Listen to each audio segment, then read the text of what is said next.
The Great Wall Restaurant for handmade dumplings, sesame chicken, and mushu pork with homemade Chinese pancakes. Located at 4515 France Avenue South. Learn more at greatwallrestaurant.us. That's greatwallrestaurant.us. Portions of the following program may be pre-recorded.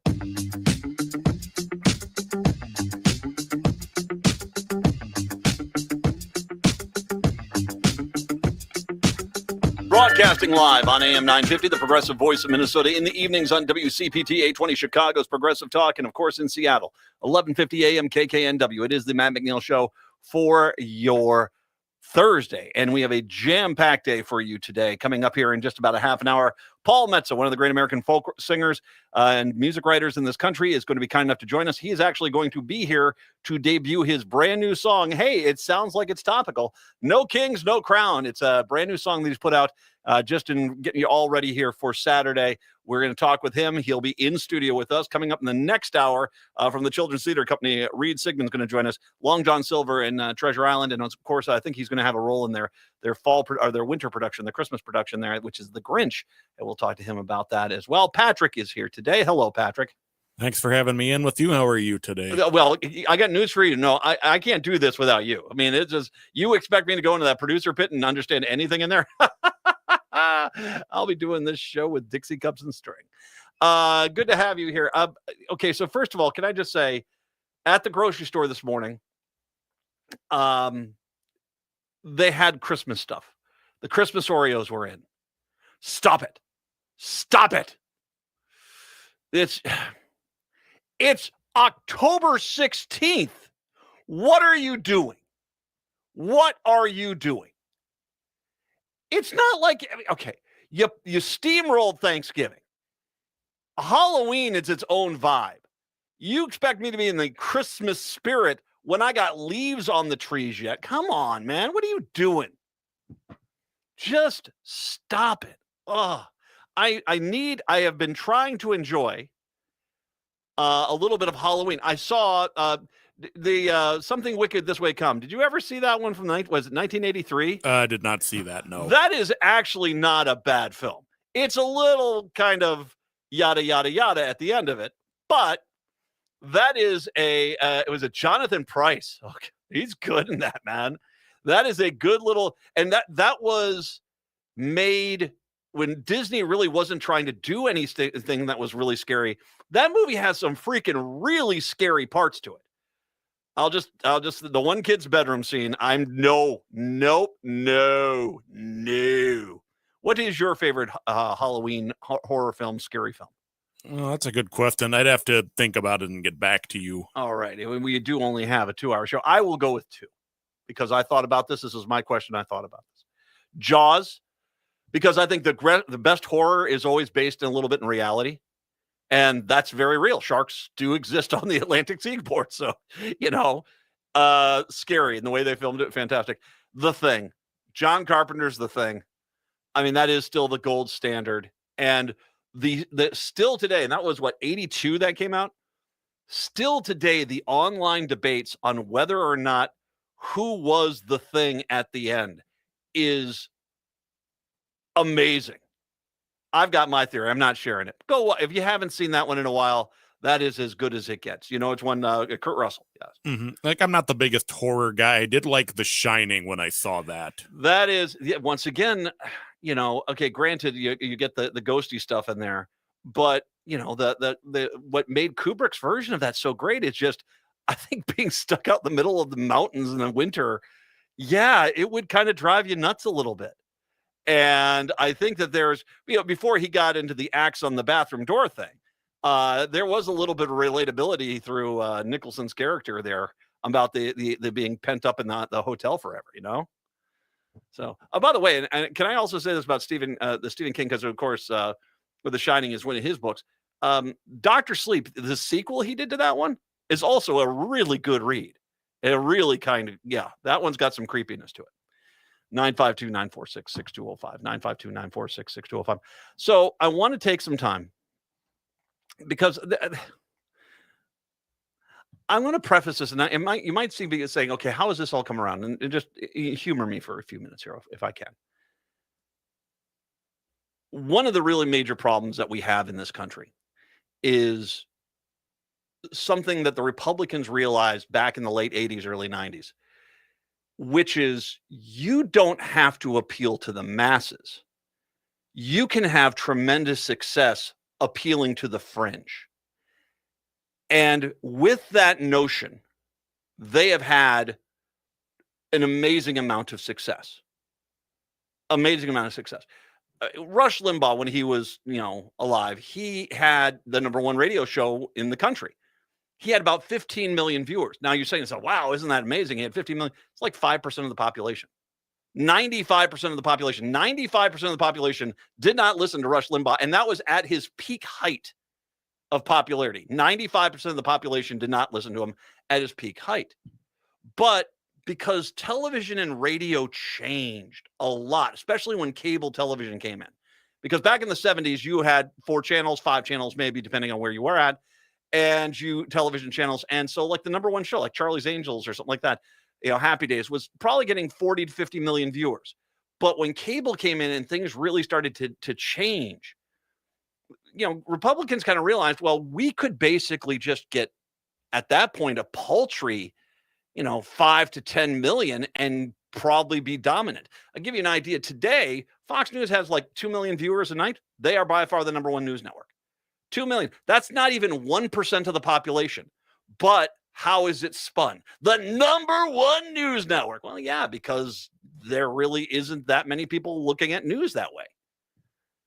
But Republicans kind of realized they could drive narrative and change tone when it comes to just controlling a little bit of the audience. And by proxy, if you turn those people into rabid, loyal viewers or listeners, guess what? You have control. It's amazing to me that after 40 years of this, the Democrats still have yet to figure this out. That the Democrats don't fund radio networks. They don't fund television stations. They basically ask for charity to help them out. And you see how they've gotten themselves into this mess.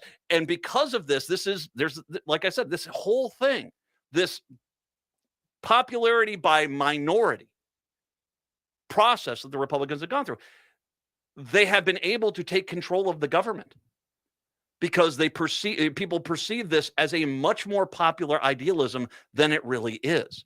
And if you dare question that idealism, there is a massive amount of counterpunch that comes at you. Now, I had to get that out beforehand because I want to get into this story. Milwaukee Brewers fan has lost her job. By the way, the end of this story, a bit of a twist here. A Milwaukee Brewers fan lost her job in board spot after a social media footage showed her saying that she was going to call ICE on a Latino Dodgers fan during a playoff game in Milwaukee. Tensions flared in recent months as Trump administration's immigration raids have swept the country. Now mentions of immigration and custom enforcement have reached Americans' pastime.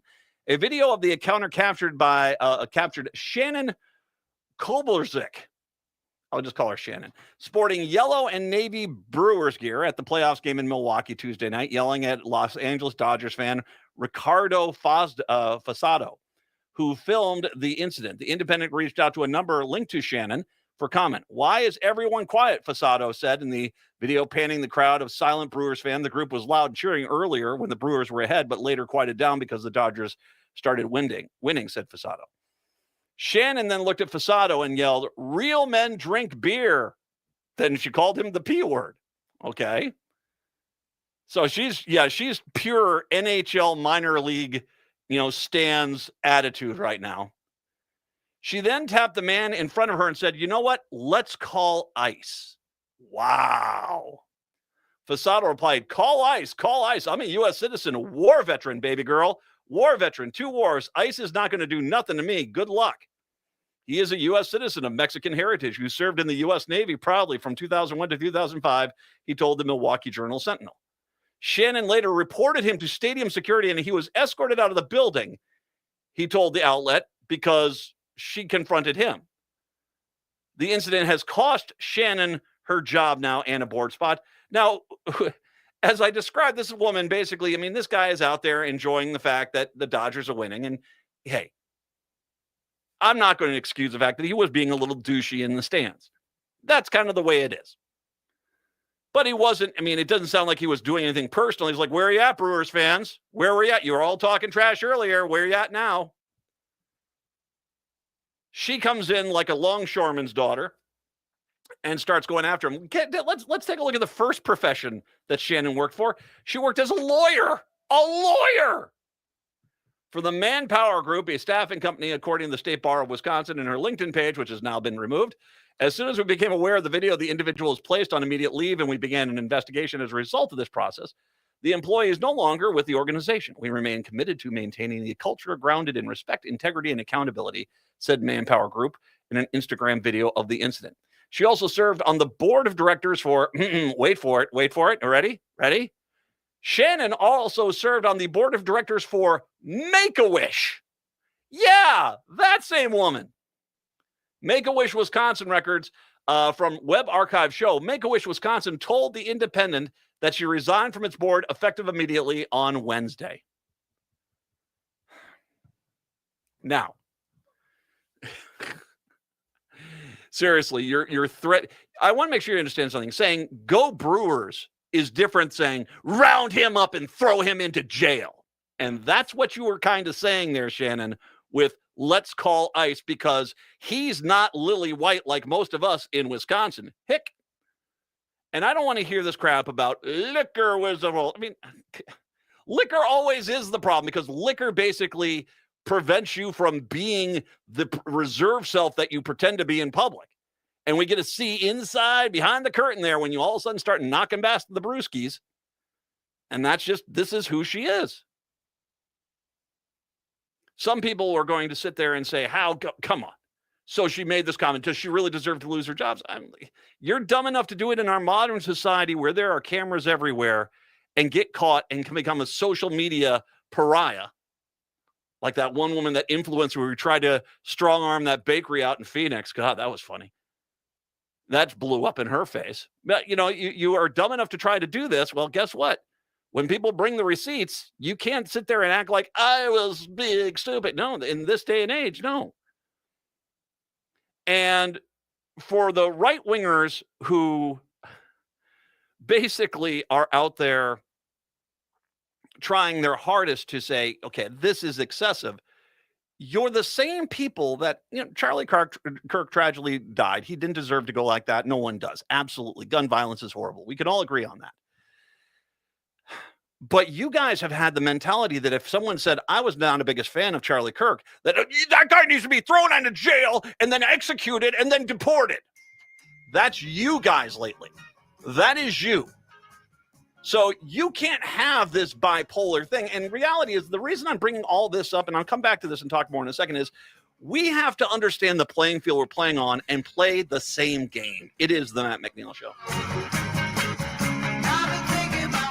When was the last time you had your roof inspected for extreme weather and hail damage? This is Chad, owner of AM 950, to talk about the exterior construction company I trust, Snap Construction. If you've noticed new roofing projects in your neighborhood, your home was likely hit by hail last summer and experienced damage. Snap Construction is helping homeowners like you, and they're the roofing specialists I trust. They are the most well-reviewed contractor in the Twin Cities and have a ton of positive customer reviews from homeowners just like you. Even better, Snap Construction's installations are backed by a lifetime warranty, so you know you're dealing with a qualified roofing expert.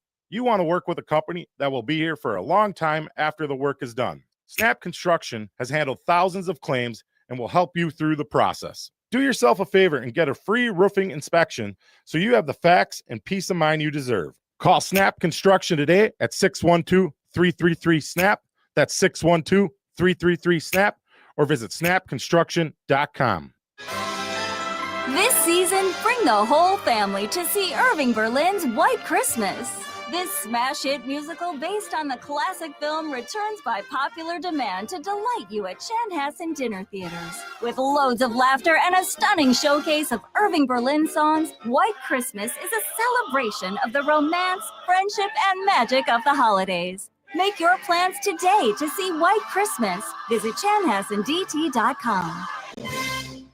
Twin Cities Con returns to the Minneapolis Convention Center for their 5th year, November 7th through the 9th. Twin Cities Con is a celebration of comics, toys, TV, film, art, cosplay, games, and all things nerdy. There's nothing like Twin Cities Con. It's also a family-friendly event where you can meet your favorite celebrities, browse the vendor hall and artist alley for the coolest merch, watch celebrity Q&As, and even more. Twin Cities Con is bigger and better than before. Come see from the Star Wars universe Ahmad Best, Rosario Dawson and Giancarlo Esposito, Brendan Fraser and the cast of The Mummy, WWE Wrestling Hall of Famers Sting and Mick Foley, and the voice actors from the hit Disney series Phineas and Ferb, plus more guests to be announced. 3 days of action-packed fun in the heart of Minneapolis at the Minneapolis Convention Center. Tickets start at $50. Kids' tickets are just $10 for the entire weekend. VIP tickets also available, including a 3-day weekend pass, plus some really cool VIP perks. More guests will be announced. Buy your tickets and get more information at TwinCitiesCon.com. Turn to Auto Technical with your vehicle donation. Even though Auto Technical is a small nonprofit, we have helped more families with transportation than any organization in Minnesota. Since '94, we have reconditioned donated vehicles so they have a higher tax benefit.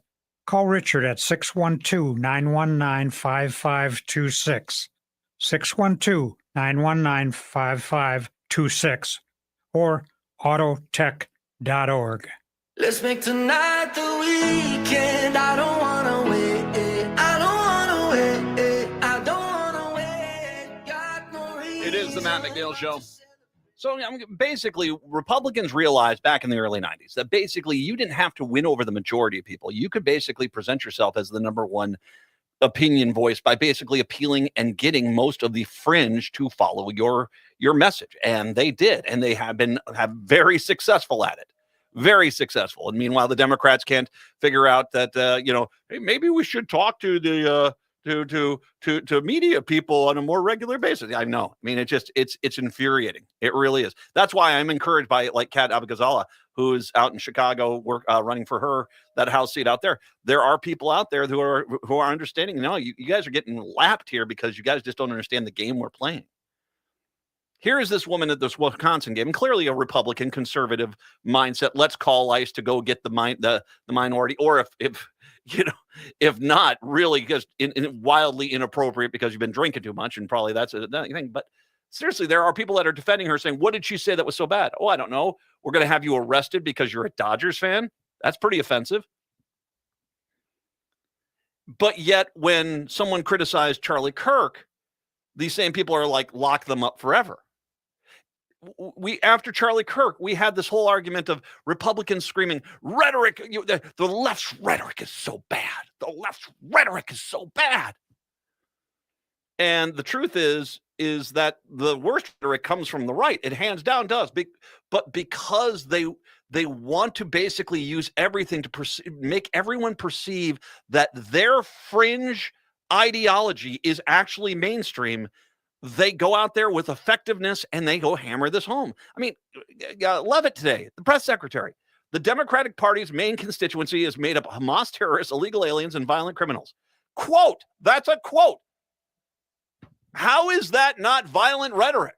And when some psychopath starts shooting up a Democratic, get together or a protest or something like that, and says, I'm doing it because of Karen Leavitt, basically, it's, oh, well, how could you perceive this? I was just, I disagree with the Democrats, but when I was calling them terrorists, I really meant is I have differing opinions. It doesn't work that way. And once again, you're the guys that only a month ago were screaming about, we need to tone down the rhetoric, and here you guys are. Tom Emmer, J.D. Vance, all these people, Donald Trump, Speaker Johnson, they're all basically anyone that shows up for the No Kings rally. What are they? Anti-American. That's their entire narrative. That is their entire argument. And it's wrong and it's horrible.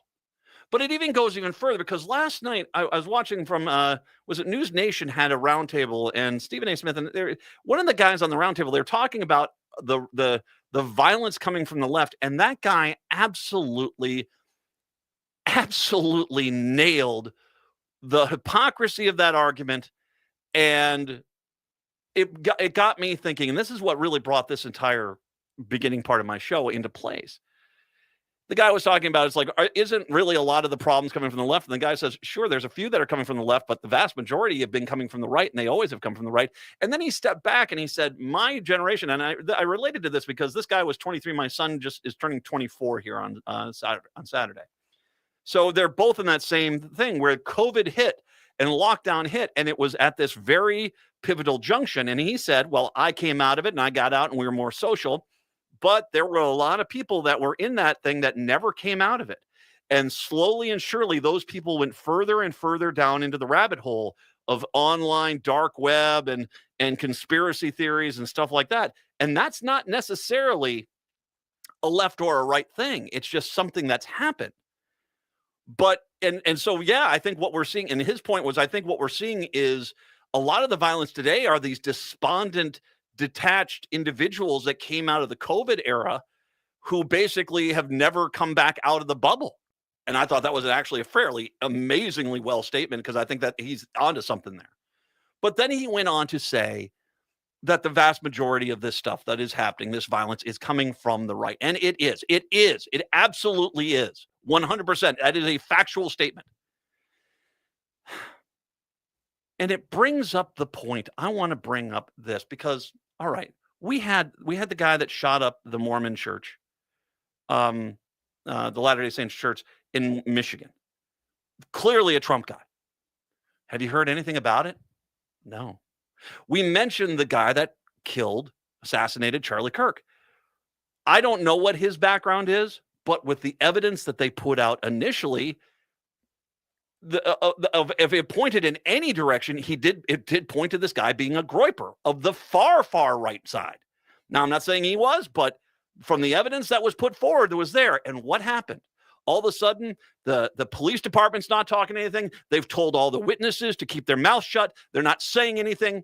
And this is a consistent issue. This has become their game plan. When there are these shootings and these right-wing people are doing them, they shut down the narrative, they shut down the conversation, they shut down any kind of discussion on it because they don't want that out there.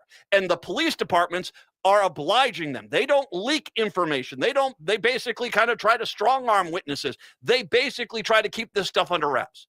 But it's a much different story if it is in the case of a left-leaning person who does this. What happens then? All of a sudden, the same police are leaking as much information as they can to the news media. People are on the air talking about these left. We got to get them under control, and they stop their rhetoric. And this is the left once again. And they're able to do this and change reality by basically only appealing to a very small percentage of the population. But because they do and they're loyal, they are presented as the popular opinion, when they really are just the mouthpiece, the bullhorn for the extremist far right. But until you acknowledge that, and until the Democratic Party gets off your damn asses and goes out there and starts funding left-wing media, whether that's social media pages, for God's sakes, you guys can't even get off of frickin' Twitter.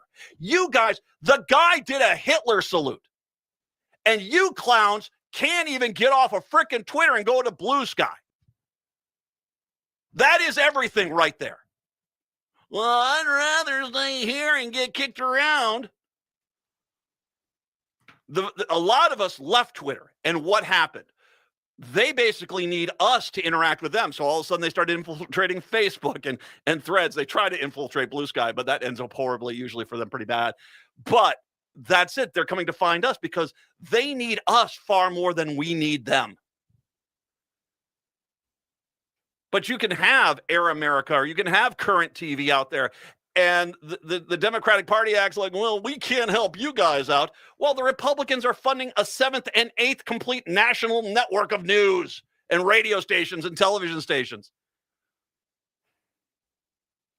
We're not losing this battle because we're not popular. We're losing this battle because of just a stupid game plan and a lack of understanding of what is going on out there. And if you're always on the defensive because you don't have anything to try to counterpoint a fringe network, well, then that's on you. But if you don't start understanding what's at risk, we are on the edge of losing democracy itself because of this whole plan and because Democrats just don't want to get out there and get their hands dirty. Well, it's not helping at this point, so you need to change things up. Paul Metza, when we come back, it is the Matt McNeil Show.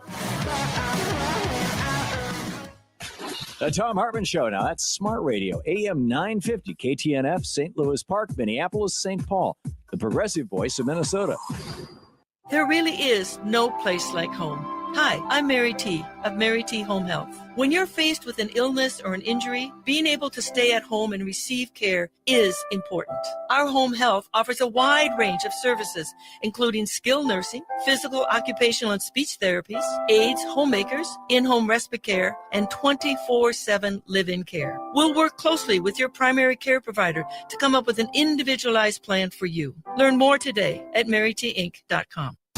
Crooners is a classic supper club with a wide range of entertainment. Make your reservations for a parade of international, national, and local artists in the main stage showroom, the intimate Dunsmore Jazz Room, or outdoors at the seasonal Belvedere Under the Stars space. Or enjoy Maggie's Piano Lounge. Enjoy 4-star food and drinks with first-class supper club service. What are you waiting for? Go to croonersmn.com for more information and schedule. That's croonersmn.com. Saturday, October 18th is No King's Day. Rally in Minneapolis. Many of us will be on bridges. Join us in St. Paul, visible to I-94. We'll be on the pedestrian bridge west of Snelling, also on the bridge west of Lexington. From noon to 2:30, join your fellow democracy defenders. In St. Paul, we'll be on the pedestrian bridge west of Snelling and on the bridge west of Lexington over I-94. We have songs, chats, signs, and even a porta potty. No King's Day, Saturday, October 18th. AM 950 KTNF, St. Louis Park, Minneapolis, St. Paul. He's greedy. He's scrumptious. He's horrid. Roald Dahl's The Enormous Crocodile the Musical is on stage now through November 23rd at Children's Theater Company, featuring eye-popping puppets, a rich score with great groove, and plenty of mischievous audience interaction. Don't miss the U.S. premiere of the smash UK hit. Get your tickets for The Enormous Crocodile the Musical today at childrenstheater.org. Hey, it's Patrick for Zero Res. October is here, so Halloween is right around the corner. And if you're thinking of having a horror movie marathon with friends, you better make sure your home doesn't look like something out of one of those movies. Don't ghost your carpet this fall. My cleaning heroes at Zero Res can help get all those spooky smells and creepings out of your home. Carpet, tile, rugs, upholstery, hardwood, any surface in your home can be Zero Resified. Right now, you can get your entire home Zero Resified from Minnesota's ultimate carpet cleaner with 3 rooms of carpet clean starting at just $129. But there's something even scarier than ghosts and goblins hiding in your home, and it's in your air ducts. This month, take 15% off your air duct and dryer vent cleaning service. Don't let a missed deal haunt you. Call 9520-RES or go to ZeroResMinnesota.com today and ask for the AM 950 special. Backorder forward spells the same. Zero Res.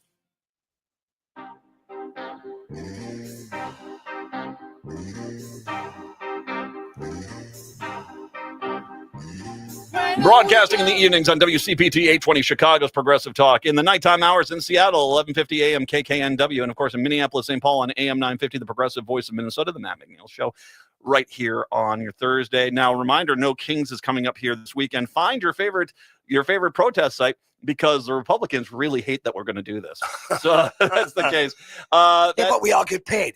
Apparently we are. This is like you're getting some bling bling here on a Saturday. Thank you, overlords. I will say that voice you just heard there is Paul Metza. Now, if you don't know, Paul Metza, one of the great American songwriters, folk singers in this country right now, from the Iron Range in northern Minnesota. He described as the second great Iron Range, songster up there, behind Bob Dylan, of course. He has had a long career. You did Farm Aid. You've gotten tons of awards, numerous albums, numerous books. We can't forget that. You've done he is a fantastic artist. I'm sure you played Chicago and Seattle at some point, haven't you? I used to play the Crocodile Cafe. When I get to Seattle, I do a little tour. I'd start flying to Spokane. I did Evergreen College. In Olympia, go down and hang out in Seattle for a few days. For some reason, I never played Portland. Then I'd end up in Hood River. Okay. Where the first place in the 1990s was first place where I ran into things such as a brew pub that brewed their own beer. Oh, well, Oregon. Yeah. There you go.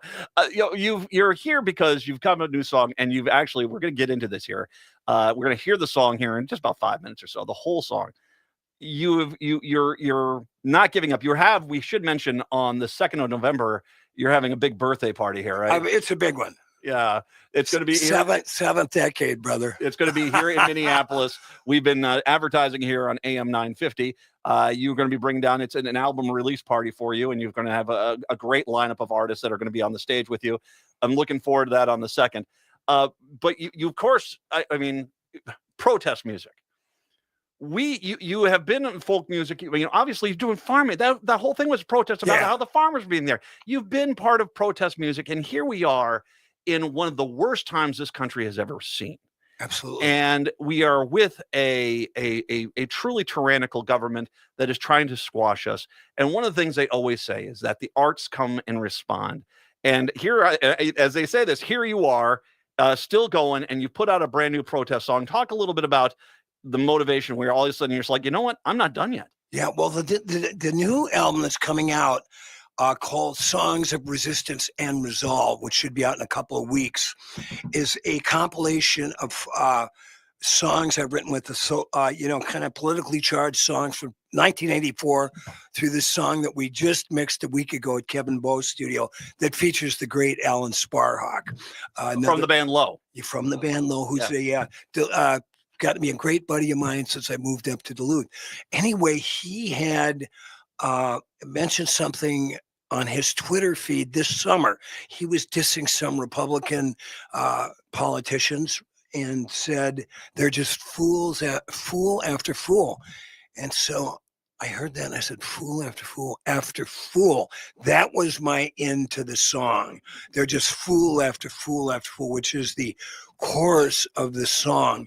And so I sat down. Truthfully, Matt, this is, I've written Jack Ruby. That took me 12. That was fantastic song. 12 verses. Song. Christmas at Molly's, about Molly's Bar in Superior, Wisconsin.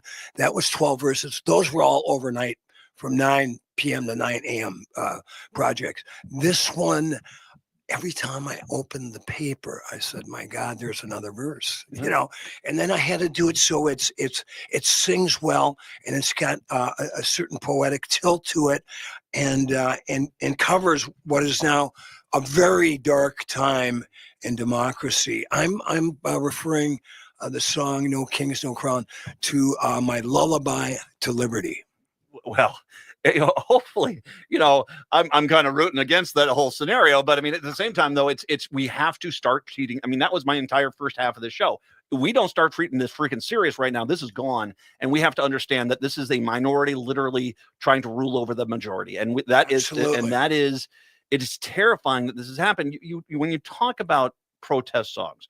And you, of course, you mentioned we had you on with these other ones, and they just kind of flow out of you.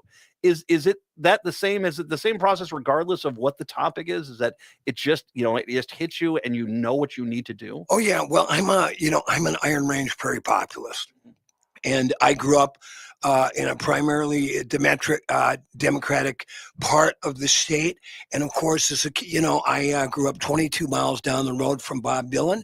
Used to hitchhike over there when I was, 13 or 14, old enough to hitchhike. I don't know if kids do that anymore. They probably shouldn't. But anyway, I'd stand and go look at his 2425 7th Avenue in Hibbing. And I looked at that door, Matt, and I'd go, the boy that walked out of that door is now changing American culture as we speak. So of course you get into Bob Dylan, then your next right turn or left turn is to Woody Guthrie.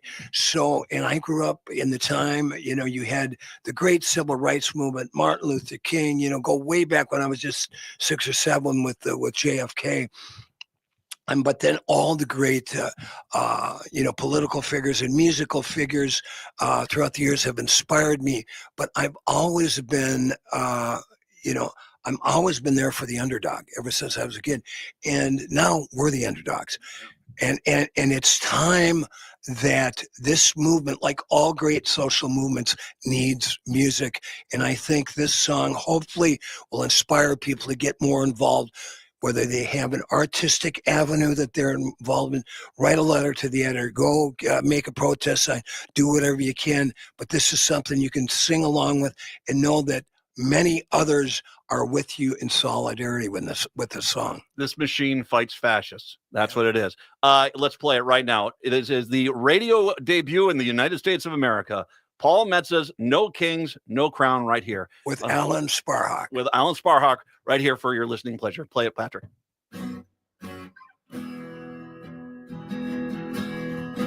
They are banning the books. Well, the books they read, obeying the voices that they hear in their heads. They like to say they are more righteous than you. They're just fool after fool after fool. They're just fool after fool after fool. They banish the women and silence their voice in clothes hanger alleys with no other choice. Handcuff the doctors and the scientists do. They're just fool after fool after fool. Fool after fool after fool. They mask up like gangsters, roll up to your school, round up the students who have broken no rules. In farms and factories and fancy hotels, your skin's coffee colored, you're on a highway to hell.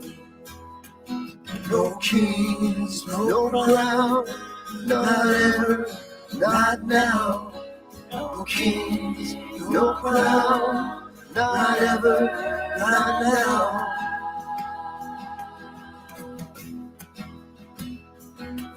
They got alligator prisons, jackboot police, the great-grandma and grandpa, a nephew or niece. That man selling ice cream, they'll take him too. They're just fool after fool after fool. They're just fool after fool after fool. They pardon the criminals who beat up the cops, even those pled guilty with flagpoles and rocks. Starve hungry children, steal the medicine too. They're just fool after fool after fool. Fool after fool after fool. They're robbing the veterans, wounded in war. Close the suicide hotline, slam the hospital doors. Call them suckers and losers for the red, white, and blue. They're just fool after fool after fool. Fool after fool after fool. No kings, no crowns, not ever, not now. No kings, no crowns, not ever, not now.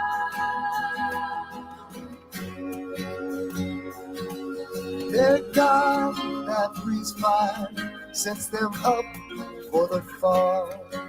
Behind their halo curtain, there ain't no God at all. They think they'll get to heaven riding King Solomon's mule. They're just fool after fool after fool. Fool after fool after fool. When we stand together, we become bulletproof. Like old Paul Revere, shouting up to the roof. Warn all your neighbors and repeat after me. One, if by land, and two, if by sea. History will be recorded and quick to condemn the cowardly traitors, both to women and men. And it's good to remember, and times is by 10. There's way more of us than there are of them. There's way more of us than there are of them. There's fool after fool after fool, fool after fool after fool, fool after fool after fool, fool after fool after fool.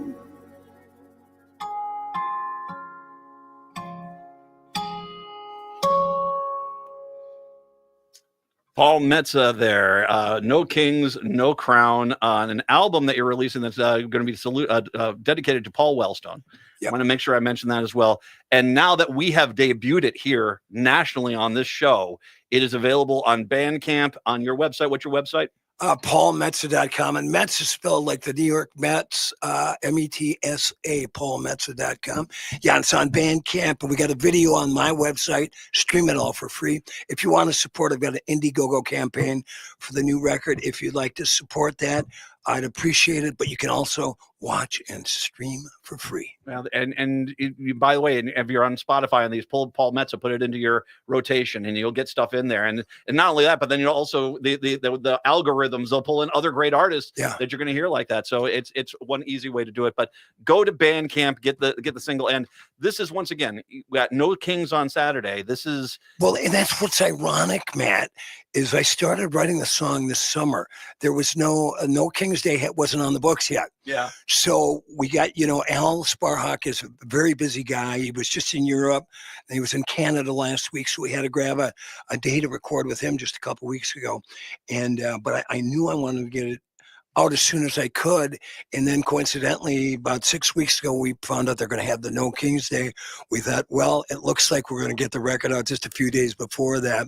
So I'm going to be playing the song live in Duluth, Minnesota, my new hometown, at City Hall for the rally there. So you're going to be at the No Kings rally in Duluth, Minnesota, 11 a.m. on the front steps up there. Well, it's a lovely blue town too. Yeah. It's a good place to be there. And the last time they had No Kings, how many people showed up there?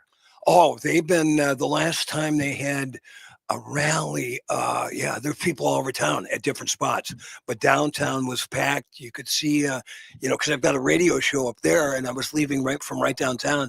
I go from 11 to noon, and it was just great to see all my progressive brothers and sisters holding signs, and I couldn't make that one, but I'm going to make this one. But I want to say too, Matt, because tell you what, I'm going to have you hold on. Oh yeah. I'm going to hold on that one because we got to take a break here. We'll come back to that thought process. We'll play a little bit more of another one of your songs that you've done here as well, and also talk about our favorite topic about the Iron Range pasties. You and I will talk about that. Paul Metza kind of joining us in studio with his brand new song. We'll take a break. Come on back. It is the Matt McNeil Show. Hi, I'm Scott Shambot from Shambot Family Dentistry. We're the fear-free, shame-free dental office. If you're having a dental emergency, we'll try and get you in the same day you call because we don't like to see anyone in pain. And we'll help you get through every appointment in the most pain-free way possible. As my daughter Rachel says, if you don't see my dad, please see another dentist. Take care of your teeth because they're the only ones you get. Shamblat Family Dentistry in Hopkins and St. Paul. Find them online at shamblatfamilydentistry.com or call 1-800-FIX-MY-TEETH. Hi, I'm Corey Wisco, president of the Welshire. The Welshire is a community that provides memory care to its residents, and we have a location in Bloomington and also another one that we just opened in Medina, Minnesota. But the big question is that why do people come to Welshire? Many of the people coming to Welshire are coming from other memory care communities where they maybe haven't received bathing. They've had problems taking medication or inconsistency with staffing. Welshire has never used a temporary staff. We always have our own people, and it's those people that make the difference. We have always felt it's so important to have 24-hour nursing in the building. The other thing is you have to have an amazing activity team. Nobody employs more activity people than Wellshire. Our activities begin in the morning, go all the way through the evening, 7 days a week. So if you have a loved one that needs memory care, come visit wellshiremn.com and book a tour today. Hi, this is Frank Brown of Minuteman Press Uptown with a question for our listeners. How important are business values to you? When you need high-quality digital print, it matters who you work with. You see, Minuteman Uptown is unique. We're one of the only union print shops in Minnesota providing our team with living wages and benefits. We believe in second chances for justice-impacted individuals who want to contribute to the community, and we are active in local issues. We've been in the streets standing up for racial, social, and economic justice. At Minuteman Uptown, our mission is to connect all communities through technology-driven print solutions. An example of that mission is when I moved Minuteman Uptown to North Minneapolis. We're invested in this local community, and we help small businesses and local organizations throughout the Twin Cities reach their audiences. Reach out to Minuteman Uptown and partner with a printer that shares your values. Call us today at 612-870-0777 or visit us at mpuptown.com. That's mpuptown.com. Hey, Francois, where are we going and why do you have so many canvas bags? Salut Laura, on y va chez Nicolette's Macarons. Oh, I've never been to Nicolette's store. They're just off Highway 169 and 36th in Plymouth. Oui, ils ont 16 saveurs de macarons là. They have 16 flavors of macaroons at the store. That's why you have so many canvas bags. I love how Nicolette supports small food entrepreneurs. Let's hurry. They're open afternoons, Wednesday through Friday, and midday on Saturdays. Nicolette, c'est génial. Allons-y. Let's go.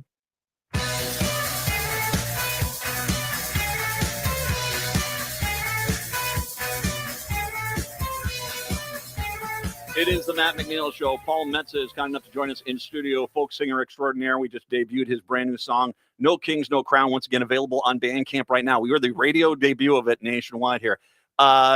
You were making a point before we went into the break here. Yeah, well, with my birthday bash coming up at November 2nd, which is actually the day after my real birthday, but that was the night they had available at the Astor House right in Santhony, Maine, right down on the river, where I'm going to have the Cats and the Stars Trio. We're celebrating our 50th anniversary this year, and we're doing a big show at the Parkway on December 28th. I've got two lovely gals that sing with me, the Tilt-Tom Titanettes, Macy Orr and Oliver Jane. My longtime harmonica player, Sonny Earl, is going to be with me, and a longtime singer, Mary Ayers.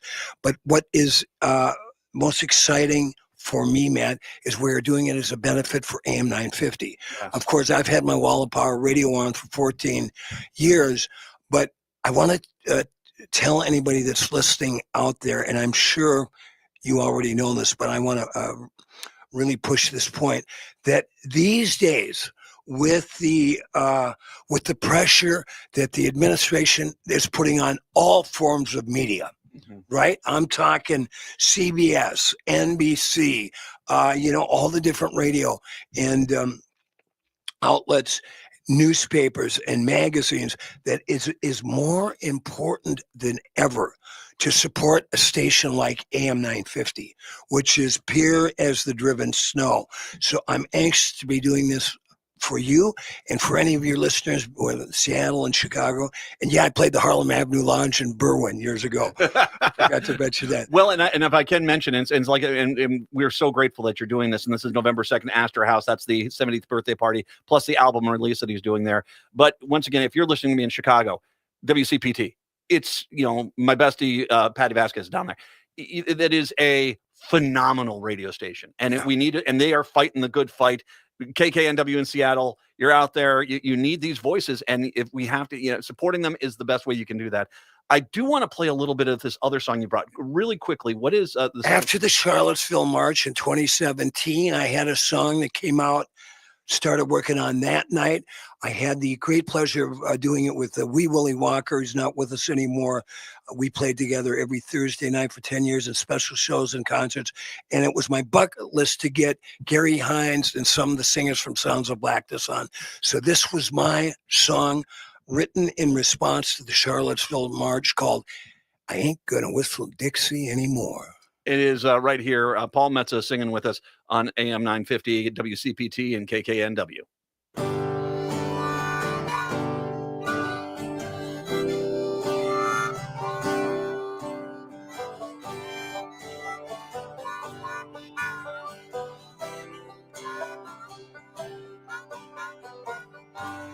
saw your tiki torch parade on the blood red evening news.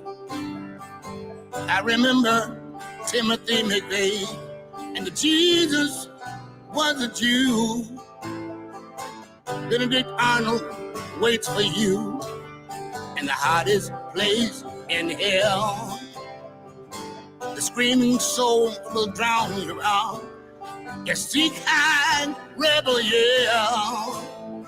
I ain't gonna whistle Dixie anymore.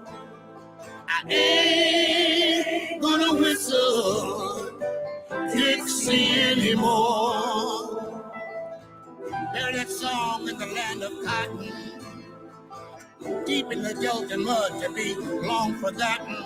I ain't gonna whistle Dixie anymore. Fallen soldiers that were left behind, we salute the wounded knee.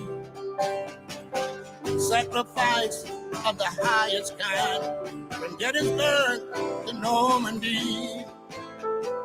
Burn your crosses, match your face, sing the Appomattox blues. Woody Guthrie told us long ago, fascists born and bound to lose. Fascists born and bound to lose. I ain't gonna whistle Dixie anymore. I ain't gonna whistle Dixie anymore.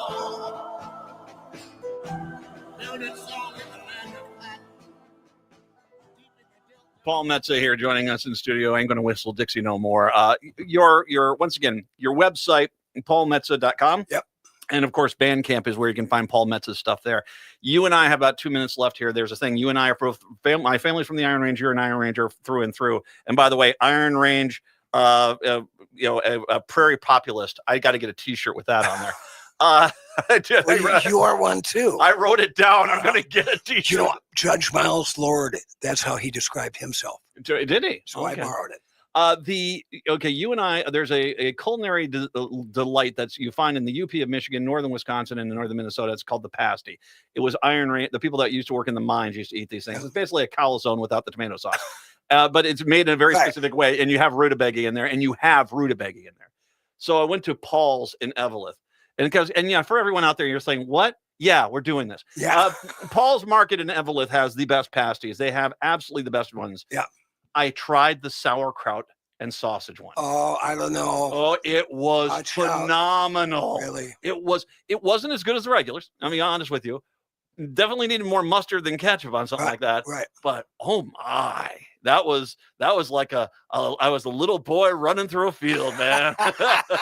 Well, you know, the Paul's Market, I stopped every time. That's only 3 miles from my hometown of Virginia. Paul himself's a great guy. He used to work construction with his brother Tommy. And but yeah, you can't I every year I bring down a couple of pasties just to introduce to my friends in Minneapolis. And now I've got like a dozen friends that go, when are you going up north? Bring me some pasties. And we do actually have a few in town that do them. Yeah. Okay. Yeah. I'm just gonna, I don't want to say they Paul's up in. Those are like methadone for pasty lovers.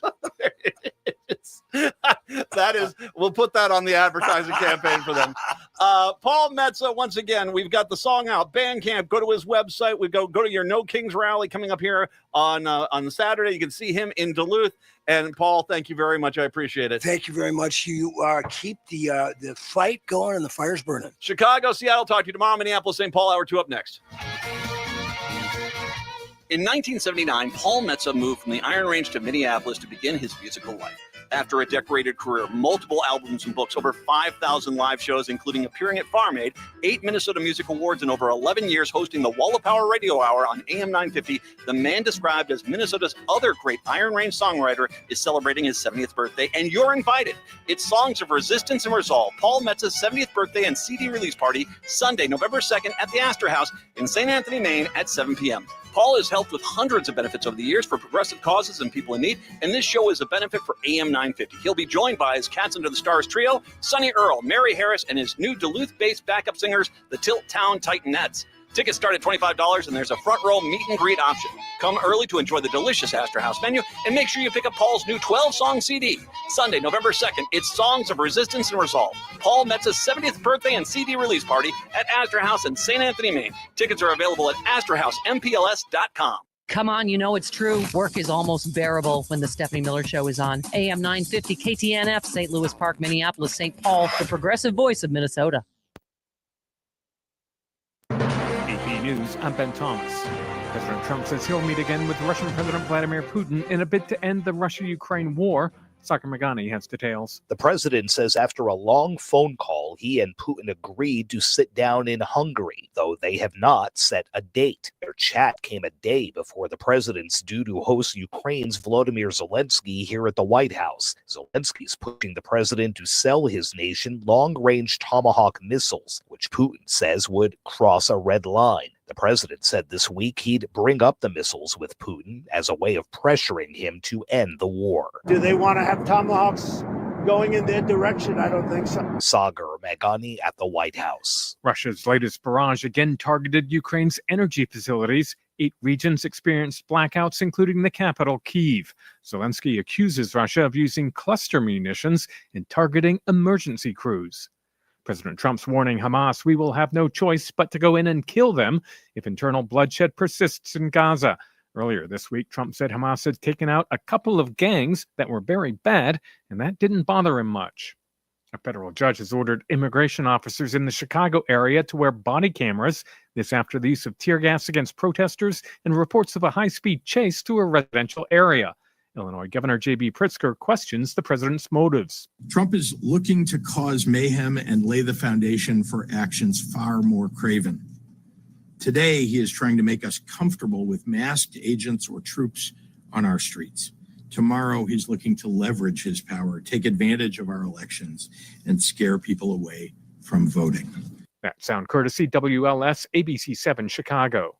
On Wall Street, stocks slumped after another turbulent day of trading. The Dow lost 301 points, or about 0.7%. The S&P fell 0.6%, the Nasdaq 0.5%. This is AP News.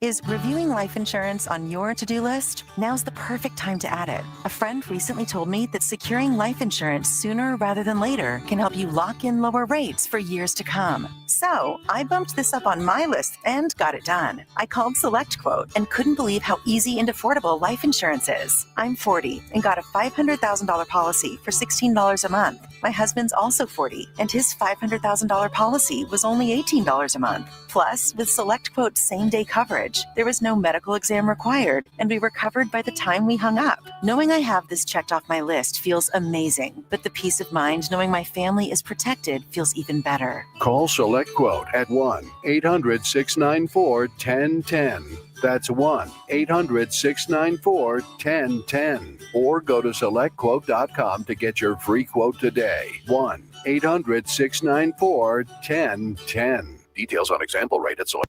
Hey, it's Patrick for Zero Res. October is here, so Halloween is right around the corner. And if you're thinking of having a horror movie marathon with friends, you better make sure your home doesn't look like something out of one of those movies. Don't ghost your carpet this fall. My cleaning heroes at Zero Res can help get all those spooky smells and creepy stains out of your home. Carpet, tile, rugs, upholstery, hardwood, any surface in your home can be Zero Resified. Right now, you can get your entire home Zero Resified from Minnesota's ultimate carpet cleaner, with 3 rooms of carpet clean starting at just $129. But there's something even scarier than ghosts and goblins hiding in your home, and it's in your air ducts. This month, take 15% off your air duct and dryer vent cleaning service. Don't let a missed deal haunt you. Call 9520-RES or go to ZeroResMinnesota.com today and ask for the AM 950 special. Backward or forward spells the same. Zero Res.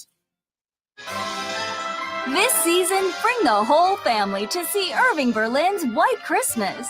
This smash hit musical based on the classic film returns by popular demand to delight you at Chanhassen dinner theaters. With loads of laughter and a stunning showcase of Irving Berlin songs, White Christmas is a celebration of the romance, friendship, and magic of the holidays. Make your plans today to see White Christmas. Visit chanhassendt.com. With your AM 950 weather, I'm Brett Johnson. Look for cloudy skies today with a high near 71. Tonight, cloudy with a low around 62. And Friday, sunny with a high near 74. If you're craving delicious Chinese food, head to the Great Wall Restaurant for handmade dumplings, sesame chicken, and mushu pork with homemade Chinese pancakes. Located at 4515 France Avenue South. Learn more at greatwallrestaurant.us. That's greatwallrestaurant.us. Portions of the following program may be pre-recorded. Hour number 2 of the show here. Metza, man. And by the way, to the people asking, once again, it's Paul's Pasties up in Eveleth. Go to Paul's. It's tucked away. If I remember correctly, it's I remember this because it's at the intersection of McKinley and Garfield in Eveleth, because those are two presidents who were assassinated. And I don't know, their loss is our gain because the pasties are delicious. And yeah, it's also it's that great Italian market. And reminder that if you don't know, there's this great Italian subculture on the range, because so many Italians came up there at a time and just really became part of that northern Minnesota culture. So there's some really good Italian up there. And so their market is fantastic, and if you get the chance. But there you go. Your Eveleth update for the day. 952-946-6205. 952-946-6205. Okay, for the Children's Theater Company, coming up here in a little bit, Reed Sigmund is going to join us. He plays Long John Silver in the current production of Treasure Island, but he also is playing the Grinch in How the Grinch Stole Christmas. We'll talk to him because Treasure Island wraps up this weekend. The Grinch Who Stole Christmas, that starts in early November over there. We'll talk to him about both of those presentations coming up in a little bit. Patrick, there's sometimes a story that I just feel I have to address because of some of the words that are in the story, because they make me chuckle and laugh. Okay. There has apparently been a crisis in Prior Lake. A spa owner has been charged with unlawful practice of medicine for allegedly injecting Botox, Ozempic, and other substances without a nursing license. The Regen Life Anti-Aging Spatique Medispa.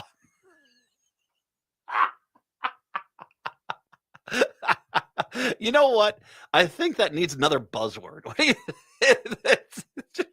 Seriously, this is the name of the place. Regen Life Anti-Aging Spatique Medispa. Just rolls right off the tongue, doesn't it? To throw in holistic regenerative medicine somewhere in there, and you've got it. And raw milk vendor. No, none of that stuff is added on. But I mean, it's like, how did you see? Okay.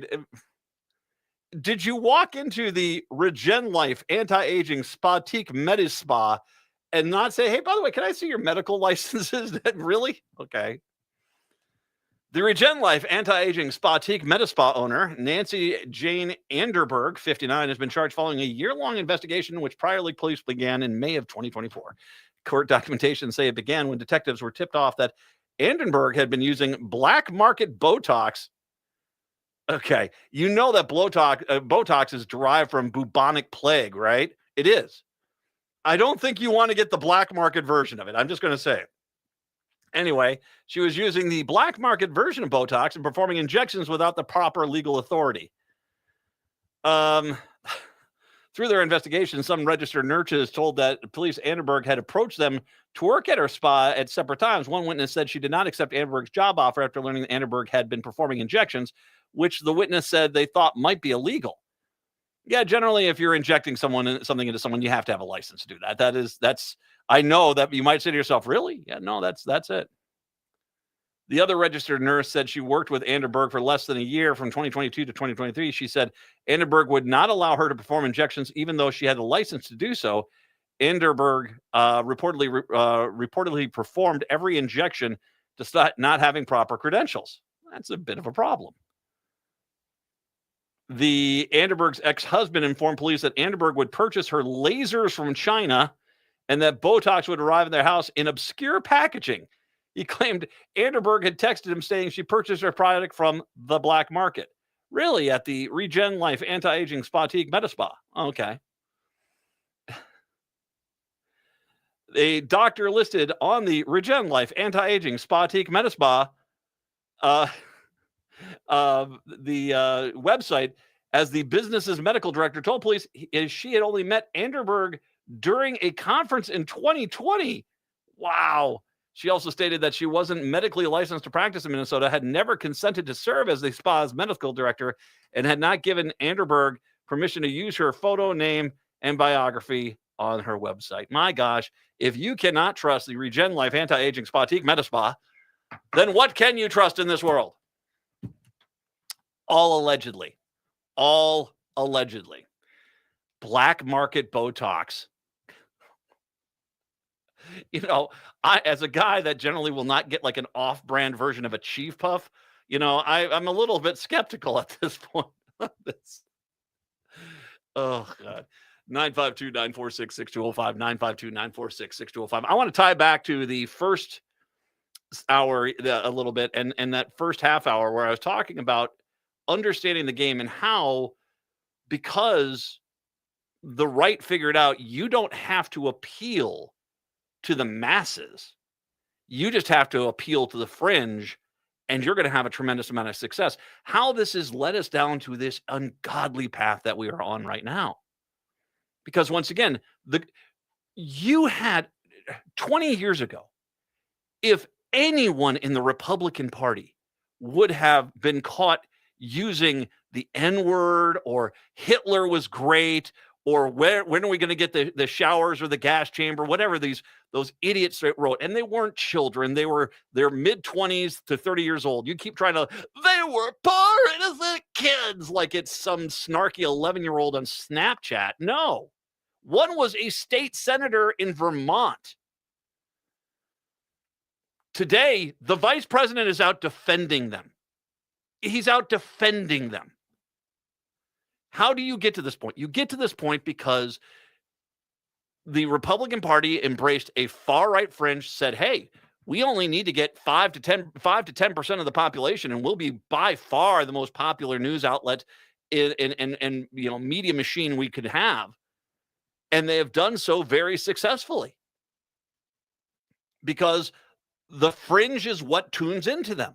They're not winning over mainstream viewers. And what happens is you create this false narrative that they're really a representative of the majority of the population, when the truth is it's just a narrative validation machine for a very small portion of the population, 15% at most, really.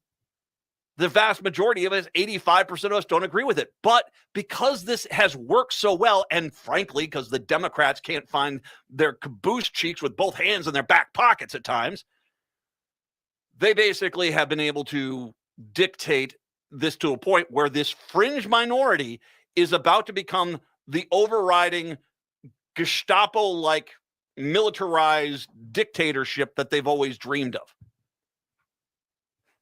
It is terrifying where we are right now. I'm going to give this to the Racket. This is Keith Harris wrote an exceptional piece because you want to see how mainstream this has gotten. Let me read from the Racket piece here. And it's a long piece. I'm going to post it. Go look at it. Racket's a fantastic. Talk about good news outlets. Racket does a great job. Minnesota Reformer does a great job. There are a few out there. Sahan Journal does a great job. There are a few out there that are still working their cabooses off, and you should be supporting them. Even Nick Wilson seemed a little surprised at how hearty a cheer he received when he announced chicken pox is making a comeback. The return of chickenpox and measles, too, was good news for Dr. Wilson's considering opinion, and the 14,000 or so supporters of preventable childhood diseases gathered at the Freedom Summit of the Lake Geneva Christian Center in Alexandria last Saturday.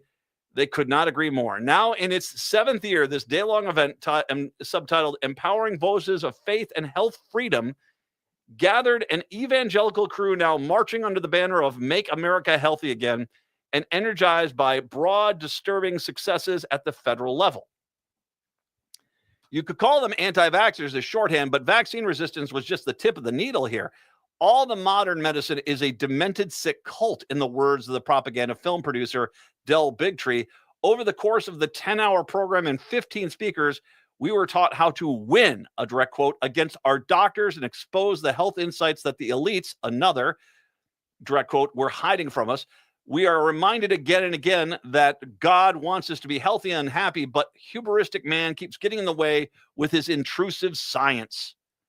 Sounds like something out of when they would hang somebody in the 1500s for. Just crazy.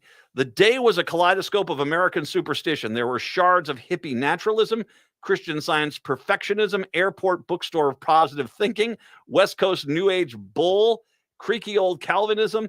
Each speaker gave the tube a turn and allowed these elements to fall into the new nonsensical pattern that attendees viewed as enlightened truth. And that's the truth, is that this guy's like, none of this makes any damn sense, but they all think that they've just heard Jesus come down and give another Bible out. Harris is talking here. I was vaxxed as legally possible and medically necessary before I entered the church on Saturday, and I would have worn a mask too if that wouldn't have marked me as the enemy at this event. That word is not mine, but theirs. Satan and his stupid minions are the enemy, Pastor Aaron Chambers announced early in the day. While many hours later, comic J.P. Sears declared, the Democratic Party has largely been infiltrated by an evil agenda. He was not joking at the time as a comedian. It was a day of terrifying buzzwords like weather modification, Chinese agenda, genomic surveillance, and trash humanism. And empty slogans like knowledge is the new medicine and healthy is the new wealthy. God. And like I said, the Democrats, at any point, you guys want to start treating the fact that they are lapping you constantly on media messaging, because this is the outcome. You had 1,400 people show up in Alexandria for this. This was the kind of thing where 5 guys at a roadside barbecue pit sharing hot dogs would be talking about 25 years ago. Now they've got marketing campaigns and buzzwords and a health and human services director who speaks to them like he is their God to them. This is crazy. And once again, part of this is the Republicans' absolutely spot on machine that they've been able to basically get out there and expand their media base and the perception that they're more popular than they are. But also part of this is the Democrats basically saying, instead of going and get some television stations and putting up some social media posts on a non-anti-democratic social media platform and supporting radio stations, I've written a 190-page strongly worded memo with footnotes and appendix. And if everybody reads it, we're gonna win. No one read it. Yeah, exactly. You guys are getting pantsed. That's why this is why no king scares them so much, because it's one of the few times the left has really been able to figure out, okay, the heck with this. And let's face it, the no kings, although the Democrats latch onto it like a leech on a frickin' muskie, the reality is this is kind of operating outside of this, and this is more just an anti-Trump issue that the Democrats can latch onto and act like this is something somehow was their idea. No, the left is the popular one. The vast majority of this country agrees with us. And yet, because your mismanagement of media narration has basically gotten us into this freaking pit. Both on the grounds and inside the church, vendors worked booths catering to fear of contamination. Some sold 5G shields. Others peddled organic oils and honey, and a stand identical to what you might find at your local farmer's market, except for the Walls Lie sign, a product that allegedly protects you from electromagnetic frequencies, was verified with a reference to the verse from Isaiah. Okay. Given the atmosphere, I expected uncomfortable conversations over lunch. At the very least, I thought revealing that I came from the Twin Cities of Sodom and Gomorrah might blow my journalistic cover, but most of the women I spoke to were merely curious at how I fared in town where presumably so few people share my belief. They had complaints about how their children had been indoctrinated by the U and some honestly reasonable concerns about Ozempic, but overall, it was a pleasant experience. A polite, white, middle-aged man can get away with a lot in this country. I'll tell you what, I'm going to take a break, come back. I'm going to read some more of this. And then I just want to make sure I show you how fringe this is, how crazy this is, and how intentionally stupid we are becoming as a country. 952-946-6205, 952-946-6205. It is the Matt McNeil Show here on your Thursday. Greg Bakken here. I've told you about the out-of-the-world roast beef sandwiches at Maverick's Real Roast Beef, but I haven't told you about their Philly steak sandwiches, turkey bacon avocado sandwich, BLT, crispy chicken, fish sandwiches, brisket, or pulled pork. Okay, you get the idea. They make a lot of delicious food to the same standard as their famous roast beef sandwiches, and now I'm starving. I'm going to go to Maverick's Real Roast Beef off Lexington and Roseville, and you need to go too. Check out their menu at mavericksbeef.com. Hey, it's Tom. There's a war being waged on clean energy. A bill in Congress could eliminate the 30% federal tax credit for solar by the end of 2025. And once it's gone, it may never come back. Fossil fuel giants and their MAGA friends in Washington want to kill green energy. But you can fight back. Going solar with All Energy Solar isn't just smart, it's a form of resistance. You choose where your money goes, not to utility companies, not to fossil fuel billionaires, but toward clean, renewable power for your home. A system from All Energy Solar works in Minnesota year-round because it runs on sunlight, not heat. So even in the dead of winter, you're generating electricity. And All Energy Solar helps you save with every rebate and incentive available. This is the moment to act. Waiting means risking with this tax credit and giving the upper hand to MAGA Republicans. So get your free consultation today at allenergysolar.com and take back your power. Twin Cities Con returns to the Minneapolis Convention Center for their 5th year, November 7th through the 9th. Twin Cities Con is a celebration of comics, toys, TV, film, art, cosplay, games, and all things nerdy. There's nothing like Twin Cities Con. It's also a family-friendly event where you can meet your favorite celebrities, browse the vendor hall and artist alley for the coolest merch, watch celebrity Q&As, and even more. Twin Cities Con is bigger and better than before. Come see from the Star Wars universe Ahmad Best, Rosario Dawson and Giancarlo Esposito, Brendan Fraser, and the cast of The Mummy, WWE Wrestling Hall of Famers Sting and Mick Foley, and the voice actors from the hit Disney series Phineas and Ferb, plus more guests to be announced. 3 days of action-packed fun in the heart of Minneapolis at the Minneapolis Convention Center. Tickets start at $50. Kids' tickets are just $10 for the entire weekend. VIP tickets also available, including a 3-day weekend pass, plus some really cool VIP perks. More guests will be announced. Buy your tickets and get more information at TwinCitiesCon.com. There really is no place like home. Hi, I'm Mary T. of Mary T. Home Health. When you're faced with an illness or an injury, being able to stay at home and receive care is important. Our home health offers a wide range of services, including skilled nursing, physical, occupational, and speech therapies, aides, homemakers, in-home respite care, and 24/7 live-in care. We'll work closely with your primary care provider to come up with an individualized plan for you. Learn more today at marytinc.com. It is the Matt McNeil Show. Once again, I'm reading from Keith Harris's excellent expose on this event that happened up there at the Lake Genevan Christian Center in Alexandria. It is the Empowering Voices of Faith and Health Freedom, event that they had out there, and it was as cuckoo for Cocoa Puffs as you would imagine. Communicable disease enthusiast Nick Wilson began his talk by saying that post-COVID, we are all wondering, will I ever be able to trust medical doctors again? He assured us that that was the wrong question to ask. We had misplaced faith in the tricks of medicine, he said, noting that pharmacon is used in the Bible to mean witchcraft. He also said the germ theory is a lie. Someone told me he just made that up. The Wilsons are non-interventionalists, he explained, ready to throw a fit if a doctor suggests giving their kids Tylenol. The body is self-regulating, but we insist on outsourcing our God-given design to medicine. And so with a deft turn and phrase of the two, the leftist belief of the primacy and the natural and organic combines with faith that humans were born innocent and can be preserved free of corruption.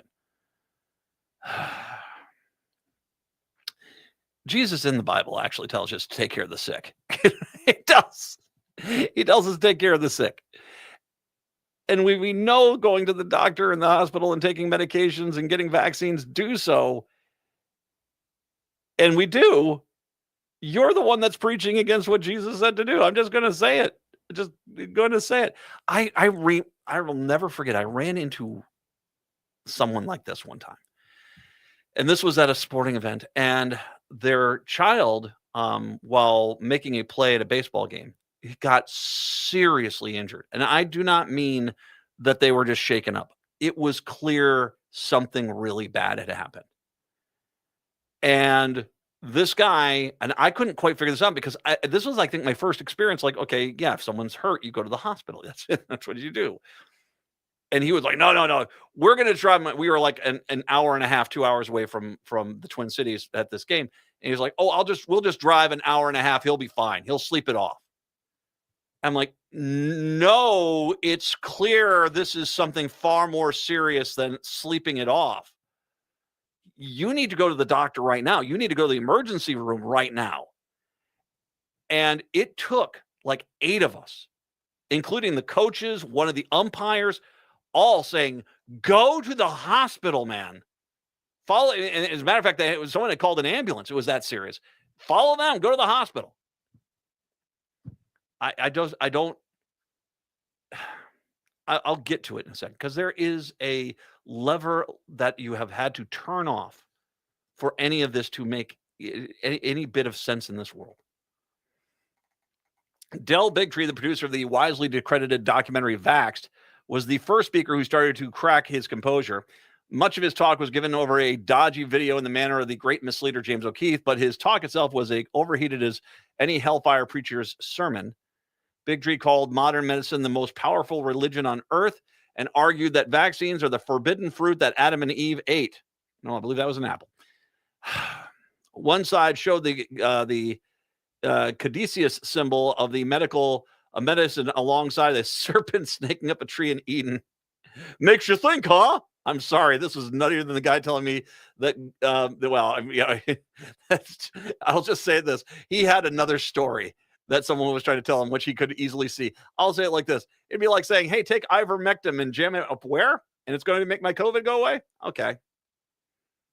The summit was a veritable feast of connoisseurs of logical fallacies. No study by the medical establishment would be stringent enough for these speakers. No evidence in favor of their own beliefs could be too anecdotal. Every uncomfortable experience in the physician's office was proof of the profession's corruption. Every pharmaceutical side effect proved they were poisoning us.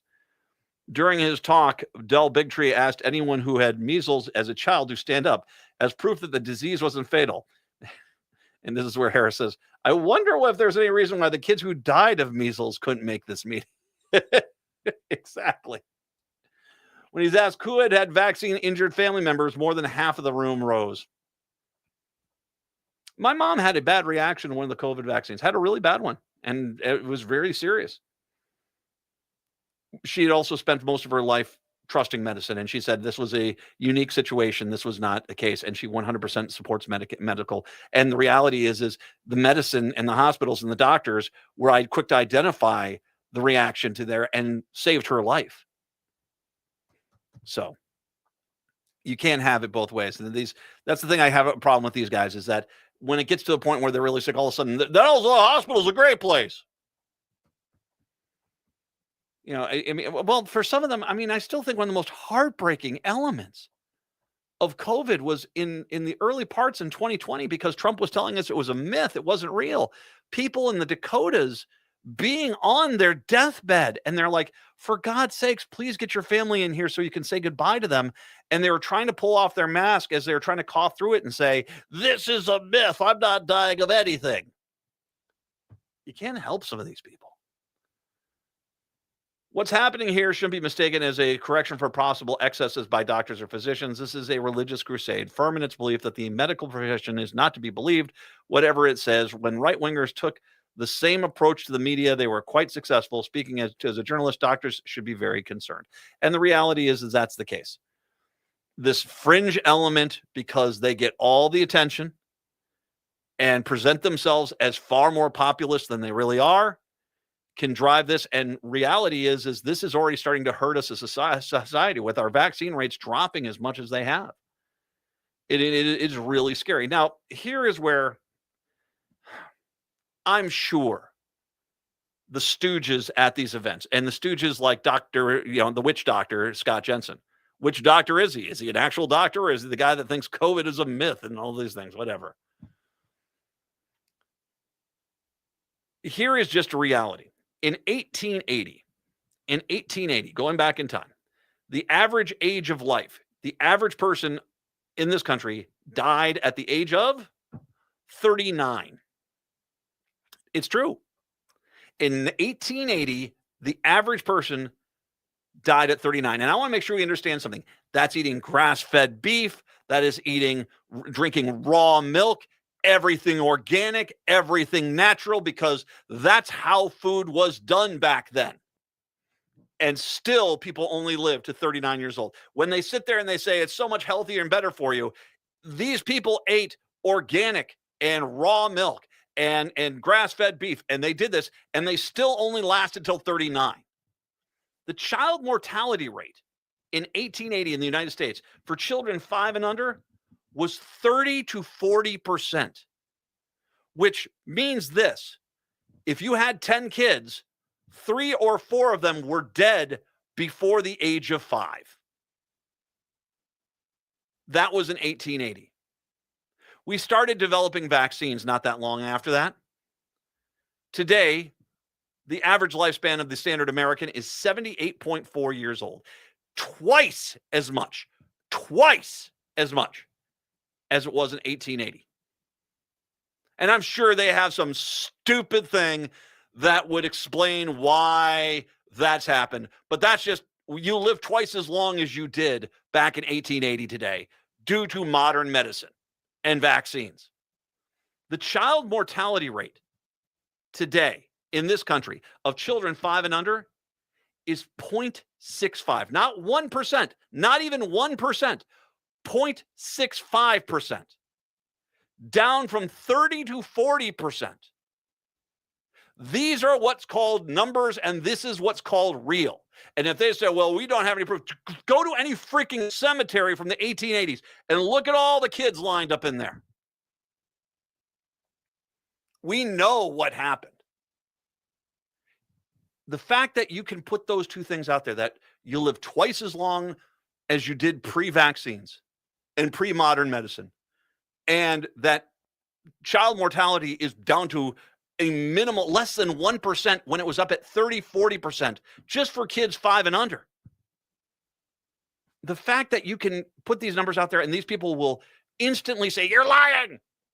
It just tells you everything. Reality doesn't matter to these people. But the bigger problem is this, is that they have this stupidity validated because there are right-wing news outlets that are out there whose whole goal is to not appeal to the masses, but to appeal to this small sector of our society. And by doing so, they present themselves, because they are the Pied Piper of stupids, and they bring all these people on in. And guess what ends up happening? They end up becoming the biggest rated thing because 5% of the population tunes into them every night.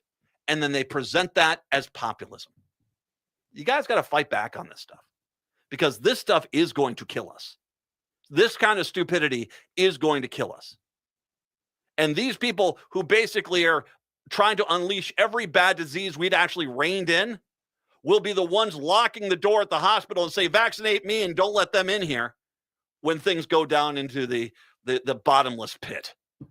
952-946-6205, 952-946-6205. We'll take a break, and we're going to come on back. We're going to change directions dramatically when we do return. It is the Matt McNeil Show here on your Thursday. Hey, it's Mitch, owner of Junk Masters, your local independently owned junk removal team. We are not a franchise, and that means personalized service you can count on. Spring's a season for cleaning out the things you're ready to let go of. Whether it's one item or a full property cleanout, we handle it all, residential or commercial. You just show us what goes. With same-day service, upfront, no-obligation pricing, and a landfill diversion program that prioritizes donating, recycling, and reuse. Visit junkmastersmn.com to learn more.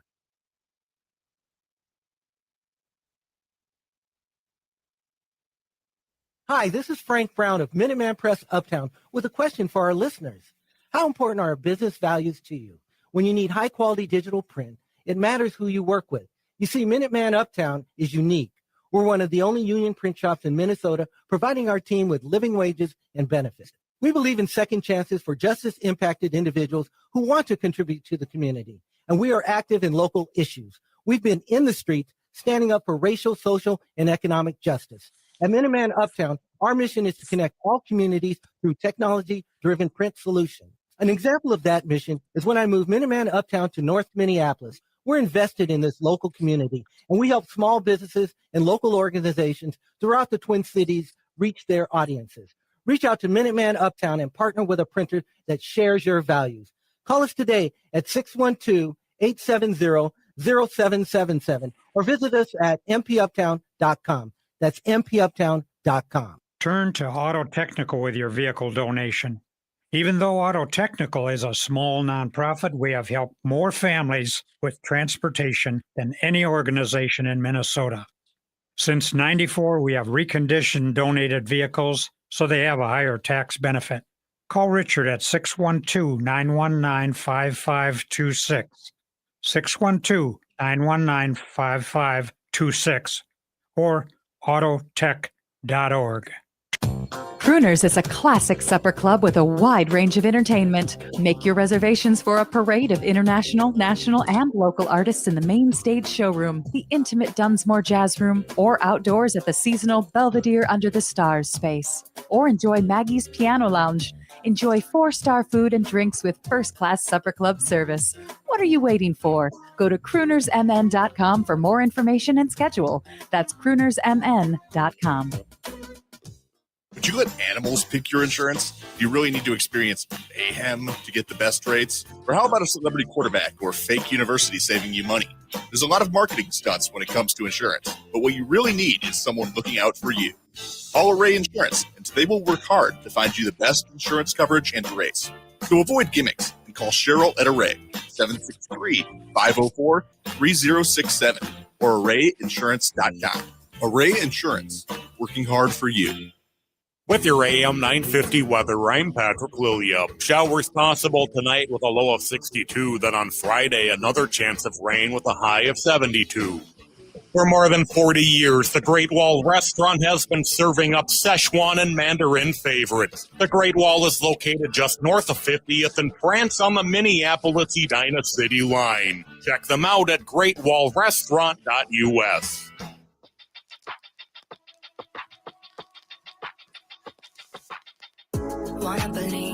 It is the Matt McNeil Show. Of course, Children's Theater Company is one of the great jewels in the crown of the theater in this town here. We've talked to them numerous times about a lot of things.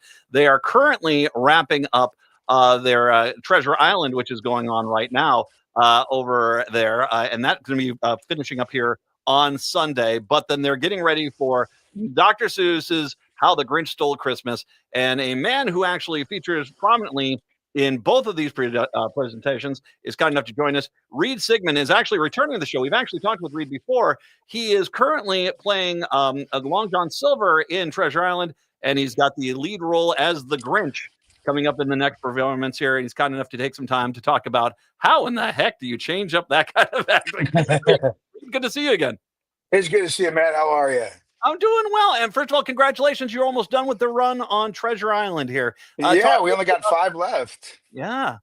You do Long John Silver. I mean, Treasure Island is also kind of one of these iconic pieces of literature here. Well, both of them are. I will say this, very different things. But yeah, you get into that. Talk about playing Long John Silver in this, because obviously it's something where the presentation of this really kind of hinges on you. Yeah, no pressure, right? Yeah. I'm actually really lucky. I do get to play. Children's Theater Company does a lot of stories that are kind of part of our society. They're just kind of ingrained with our growing up. So they're these classics that afford me the opportunity to play these iconic roles, which always is a little bit intimidating because it comes with some degree of responsibility because they come with an expectation. And how do you, at the same time, my goal is always to meet that expectation, not betray it, but at the same time surprise an audience. So that's always kind of the goal, while also not focused on surprising them, not focused on being married to some sort of expectation, but just grounding it also in truth and honesty and your instincts. So it's always a balancing act. But yeah, Long John Silver is one of my favorite characters in all of literature. I think he's just a phenomenally written, complex individual where throughout the piece sometimes you loathe him, sometimes you love him, and you never quite settle on your final opinion of him. But I love that because then people leave, and on the drive home you talk about it. And I like those stories that on the drive home it sticks with you, or maybe even the next day or the next week or the next month, as opposed to some stories where it's all wrapped up in this beautiful little bow and it's like, all right, let's go get ice cream, and you forget about the play 5 minutes after you see it. The As you bring this up, it is a fascinating element of what you do, because I mean everyone loves Hamlet and the Guthrie, and they do all these great things Yeah. here, but it's a very different kind of approach. It's not easier by any means, I think. It's just a different approach when you bring a character. I mean, if you were doing that on the Guthrie stage, I imagine it would be a very different presentation than when you do it on the Children's Theater Company stage, because of the audience you're gearing it towards. And it's not because you're trying to water down the character, but just Mm. present the character in a way where the kids that come and see this play, it resonates like you talk about. Exactly. There's a lot of it where there would be a lot of similarities between stages. On this one, we obviously want to keep. There's they're pirates, and this is a story that has a lot of betrayal in it, and there's violence. So that stuff, we try to do in a stylized way, so as to not upset any kids, and to still allow them into the story. Um, but especially on our stage, the lens is so much about Jim Hawkins, and it's about his place in this world. And it hopefully allows young people who come see the show to see how they exist in our world. Jim Hawkins is caught in this world between pirates and sailors, between this squire and this doctor and this captain and these pirates. And both sides claim to be good and try to kind of pull him to their side. But he's able to look and say, well, both sides are violent and both sides do really horrible things to each other, and both sides lack a degree of empathy for each other. And he has to decide, does he choose one of those sides in this world of grown-ups who are awful to each other, or does he stick to his own path and his own morals and what he believes in, and kind of forge his own path? And that's what I hope young people can see and realize, that they don't have to subscribe to violence because they were forced to make a choice. They can actually forge a path that's different than what exists in the world that's presented to them at their age. And the relatability makes it special, because I mean, you're only dealing with topics that every teenager deals with, and going through it, like, who is, as they start navigating worlds where they're interacting with more adults, and regardless of what their circumstances are, you being able to convey a message and having that individual have to choose which side they want to be on, is always, that's growing up. Yeah. So there's a lot of pressure on that poor kid throughout the piece. But both our young actors do just a fantastic job bringing the role to life and finding all the nuance in it. So it's a show that I'm really proud of, and one that honestly I'm sad that we only got five left, because it's one that I feel I could do for the rest of my life, and still be discovering every day. Children's Theater Company, once again, it's Treasure Island. It goes till Saturday, or excuse me, Sunday the Mhm. 19th. It's there, so you can catch one of those five shows. Tickets available. Go over to Children's Theater Company for that. But then we get into what is one of the more popular things that the Children's Theater Company does: How the Grinch Stole Christmas. You, this is obviously, once again, another piece of classical literature, but Mhm. obviously this has got to be an incredibly different vibe and a very different sort of thing, which to an actor, it's got to be a lot of fun saying, I am going to be so over the top, it's going to be a hoot. Yeah, it's a gift. And I look at my season this year at Children's Theater Company, and the whole thing is a gift. I do love classic literature. I love classic literature for young people. And this season, I started as Long John Silver, then I played the Grinch, and then my next show after the Grinch, we're doing Wizard of Oz, and I get to play the Cowardly Lion. Wow. So yeah, so I get kind of a broad spectrum of classic characters, these iconic roles that, while certainly they are a little bit intimidating, it's also exciting to dive into them because the material is so rich and so exciting, and just so gosh dang fun to play. So How long ago did you start working on the Grinch? Because I mean, that opens up here in early November, correct? yeah, so that Mhm. we're just finishing up our third week of rehearsals.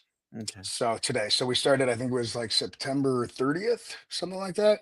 So yeah, we're finishing up week 3.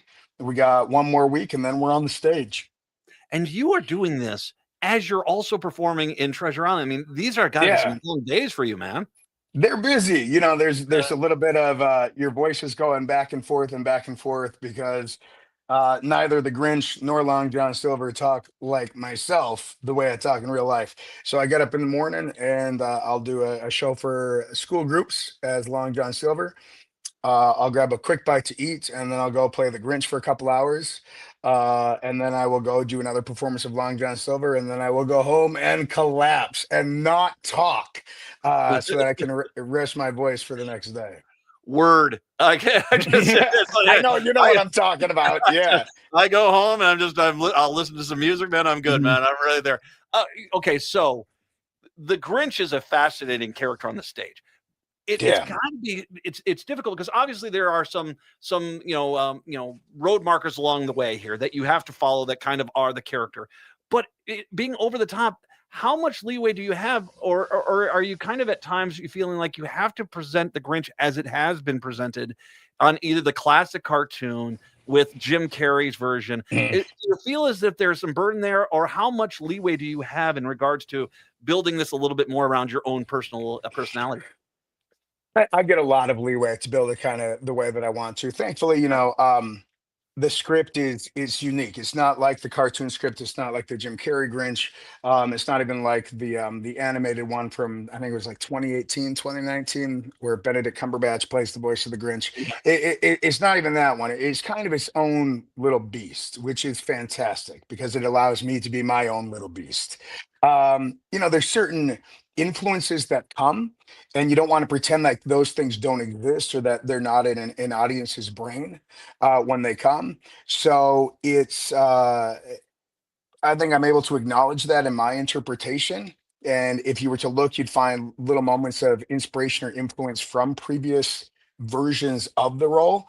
But Mhm. I think by the end of the show, you would not be able to say, oh, that's like this one or that's like this one. It's very much its own thing. Similar, I mean, you watch Jim Carrey and you watch, Boris Karloff's performance in the animated film Yeah. and you can see there's tiny little overlap in maybe a smile or tiny little overlap in a vocal quality, but those two things are very much their own things. And I like to think that I mean I can't do what Jim Carrey does. First of all, he's like 6'2" and half my weight, so it's like I look very different and our voices do very different things. My voice by nature is kind of a gravelly, gruff kind of thing, and that's not Jim Carrey. I can't be him even if I wanted to be. So to try to be something that I'm not is just embarrassing. So I embrace who I am and what I am, and focus on the heart and focus on the soul of the character, less than imitating some sort of previous version.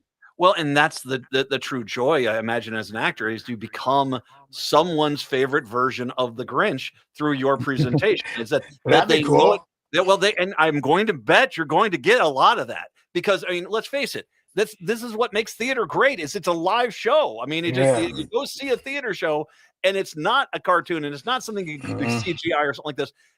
It's got to be a lot very rewarding to become you take an iconic character like that and then become that favorite version for obviously a portion of the audience every night. It's thrilling. Getting to work here is just I can't express how grateful I am to have spent. This is my 25th season here now, and I love it every day. Mhm. And there's a thrill and a responsibility that comes with it. I like to think of characters. They're not just characters. They are to young people, especially, and even with adults. Characters, when it's a story that you really love, they're not on paper, they're not on a screen, they become your friends, they become these things that are part of you. And to be given the opportunity and to be given the responsibility to go out there and be a kid's maybe first experience seeing theater And if you're terrible, they may never go to theater again. If you're great and they love it, they might even join theater and become a brilliant storyteller. There's a huge responsibility that comes with it, but it's kind of that responsibility. There's nothing I'd rather carry around every day than that. One final quick question about the Grinch. Is there a character in theater that has a more rewarding arc? The redemption arc there. Is there any? I just also I Not don't know. that I can think of. No, I can't either. Scrooge is similar, Yeah, but there's something about Scrooge is different, and he's greedy, and that's not really what the Grinch is. The Grinch is not greedy. He's not after anything for himself. He doesn't want gold. He doesn't want money. He doesn't want power, right? So they are wildly different in a lot of ways. But every time we tackle the story, we talk about capacity for change. And if you don't believe in humanity and for a human's capacity for change, it's a pretty dark world that we live in. You have to believe that even the meanest among us can grow, can learn, can open their eyes, can become aware, can wake up and see that hate is wrong, and they can change. And then it's also our responsibility to look at people who have made mistakes, who have been hateful in their past, and say, you know what? Let's grow together. There's a lot to learn, but we're not going to hold everything against you for the rest of your life if you're willing to grow, if you're willing to change, if you're willing to help influence others to wake up the same way that you did. Because, if the Grinch came back at the end of the show and was like, hey, here are the presents back. Sorry, I stole Christmas. And they were like, no, get out of town, never come back. We're done with you. The story's dark. It's not a happy ending. So, but change is hard, and admitting you're wrong and admitting that you've been wrong for decades is really hard. Yeah. But I hope people can see it and walk away looking at themselves maybe and going, do I need to learn something? Do I need to grow? Do I need to change? And if so, will I have a support system around me that helps nurture me as I do that and helps teach me as I do that? That's always the hope, that we're not just doing simple plays that are one and done, but that they have some sort of impact. That's the dream, anyway. Well, it's a good one to have for sure. All right, so we got a few things to go over here. Reed Sigmund once again. First of all, Long John Silver, Treasure Island. He's got 5 more performances of that. That goes till Sunday, October 19th. Go catch that at Children's Theater Company. Then Dr. Seuss, How the Grinch Stole Christmas, kicks off November 4th. It runs to January 4th. Go see this. Obviously, it's a great way. Not only your kids will love it, your kids will love it. But as well, Yeah. also it's going to be a lot of fun for you as well, because you'll enjoy it as well. Just for that perspective alone on the Grinch is worth going to see this presentation. Reed, thank you very much. I really appreciate the time today. Thank you for everything. Thanks for the conversation. I appreciate it. Come back anytime, please. Please. All right. All right. You take care, my friend. Take care. Reed Sigmund from Children's Theater Company. We'll take a break, come back, wrap up the show. When we do return, it is the Matt McNeil Show here on your Thursday. Take care. So an atheist, a Christian, and a Buddhist walk into a church? There's no punchline. That's just what happens every Sunday at First Unitarian Society of Minneapolis. Join us for Sundays Reimagined or live stream at firstunitarian.org. Looking for community without doctrine? Questions without judgment? Think outside the pew. Join us for Sundays Reimagined at First Unitarian Society of Minneapolis or live stream at firstunitarian.org. Would you let animals pick your insurance? Do you really need to experience mayhem to get the best rates? Or how about a celebrity quarterback or fake university saving you money? There's a lot of marketing stunts when it comes to insurance, but what you really need is someone looking out for you. Call Array Insurance, and they will work hard to find you the best insurance coverage and rates. To avoid gimmicks, and call Cheryl at Array, 763-504-3067, or arrayinsurance.com. Array Insurance, working hard for you. Hey, it's Patrick for Zero Res. October is here, so Halloween is right around the corner. And if you're thinking of having a horror movie marathon with friends, you better make sure your home doesn't look like something out of one of those movies. Don't ghost your carpet this fall. My cleaning heroes at Zero Res can help get all those spooky smells and creepy stains out of your home. Carpet, tile, rugs, upholstery, hardwood, any surface in your home can be Zero Resified. Right now, you can get your entire home Zero Resified from Minnesota's ultimate carpet cleaner, with 3 rooms of carpet clean starting at just $129. But there's something even scarier than ghosts and goblins hiding in your home, and it's in your air ducts. This month, take 15% off your air duct and dryer vent cleaning service. Don't let a missed deal haunt you. Call 9520-RES or go to ZeroResMinnesota.com today and ask for the AM 950 special. Backorder forward spells the same. Zero Res. When was the last time you had your roof inspected for extreme weather and hail damage? This is Chad, owner of AM 950, to talk about the exterior construction company I trust, Snap Construction. If you've noticed new roofing projects in your neighborhood, your home was likely hit by hail last summer and experienced damage. Snap Construction is helping homeowners like you, and they're the roofing specialists I trust. They are the most well-reviewed contractor in the Twin Cities and have a ton of positive customer reviews from homeowners just like you. Even better, Snap Construction's installations are backed by a lifetime warranty, so you know you're dealing with a qualified roofing expert. You want to work with a company that will be here for a long time after the work is done. Snap Construction has handled thousands of claims and will help you through the process. Do yourself a favor and get a free roofing inspection so you have the facts and peace of mind you deserve. Call Snap Construction today at 612-333-SNAP. That's 612-333-SNAP. Or visit snapconstruction.com. Oh, I leave quite an impression. 5 feet to be exact. It is the Matt McNeil Show. I had to have positivity with Metza and Reed Sigmund today. Unfortunately, yeah, it's wedged in between bad news. This one's, don't put it past the Trump administration to try to starve people to try to get their way. The Department of Agriculture has informed states there will be insufficient funds to pay for SNAP benefits in November unless Congress passes a spending bill by the end of the month. So Trump has decided we're going to starve people that are hungry. If they have they have tons of money, billions of dollars for Argentina. Argentina needs $20 billion. Donald Trump can't write that check fast enough. Hungry people in the United States, F those guys. That's a quote from the Trump administration. F those guys.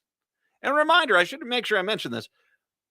The astronomical price increases that will happen to medicine for medical care for millions and millions of people in this country. If the Democrats don't stand up to the Republicans, it's ugly.